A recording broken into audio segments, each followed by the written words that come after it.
Hello guys, I'm Fa. So this is rare monster hunting farming method.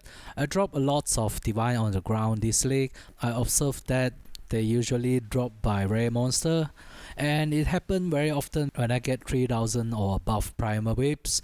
I just think how about make the map spawn a lots of rare monster. So I take legions, abyss, harbinger and breach. I can buff all of these contents by scarab and sexton modifier.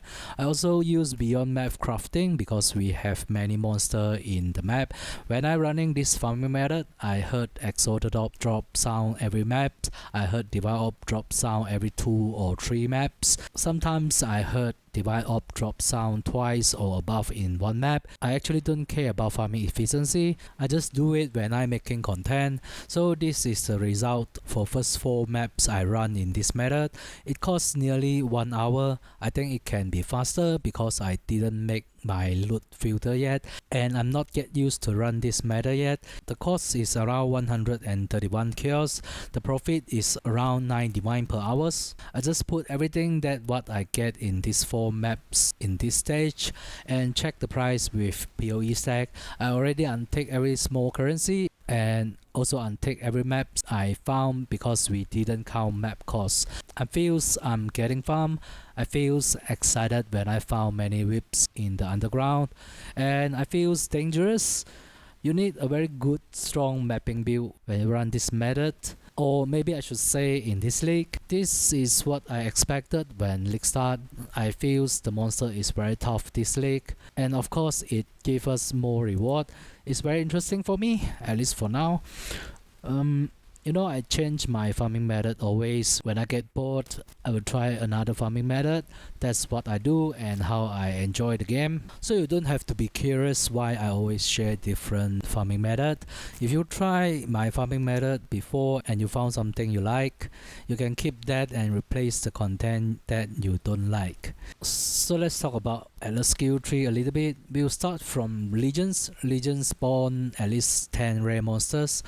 But the downside is Legion's Compass and Scarab very expensive now. Of course, Legion's is very stable in farming, but I don't like to do meta farming method. The reason I do that because I store many Compass and Scarabs before I run this method. I think I will replace Legions to other content after I use all my Compass. I also get Abyss. Abyss also spawn many rare monsters, and Corrupted Gaze is my favorite node about Abyss. This node can be huge. The most expensive Abyss Jewel come from this node, and this is very interesting node because we do other contents that drop Abyss Jewel like Legions and Black. The Abyss Jewel will affect by Corrupted Gaze, but it's very difficult to define the jewel is good or not. Looking for multiple high tier of offensive modifier is how I define it. Let me know if you have any good idea. Harbingers is very simple and smooth content compared with Legions and Abyss. We can spawn 4 additional Harbingers with Gilded Scarab. This is the main reason I run Harbingers. If you don't have Harbinger Scarab, I probably won't do that. Bridge is the last choice. Bridge just close to my plan of Atlas skill tree. When we hit the chance of contains 10 additional bridges with league buff, the loot will be insane. About beyond map crafting, I don't find any reason I don't use it. I found many tainted currency. We just need to drop 1 tainted fusing to sustain the beyond crafting cost for 10 maps.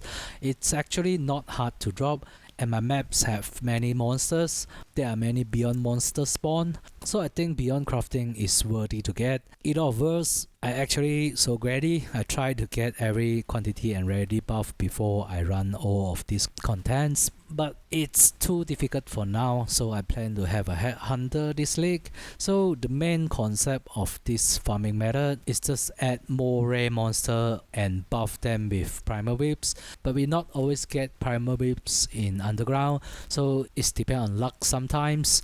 Of course, Path of Exile is a luck game. Luck in Path of Exile is an ability. It's about chance, right? The more you kill, the more chance you get. You can run this farming method with alchemy and gold also if you want.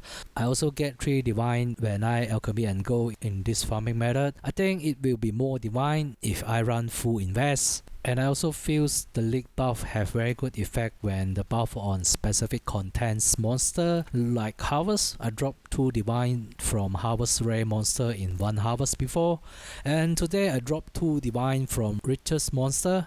I don't know, just I feel. And when we're running this farming method, we will do all other contents we have in the map. We don't want to waste any whips buff. So let's quickly talk about survive. Purple whips will buff monsters AoE and projectile number. I think spell suppress is very good for that. Yellow whips will buff monster speed. I think chill and freeze is very good to against that. Primal whips will buff monsters critical. What I do is take critical mastery and shield suffix to take reduced critical damage. Soul of Solaris maybe will be very good options too. So this is the video today. Hope you like it and see you guys in the next one. Goodbye.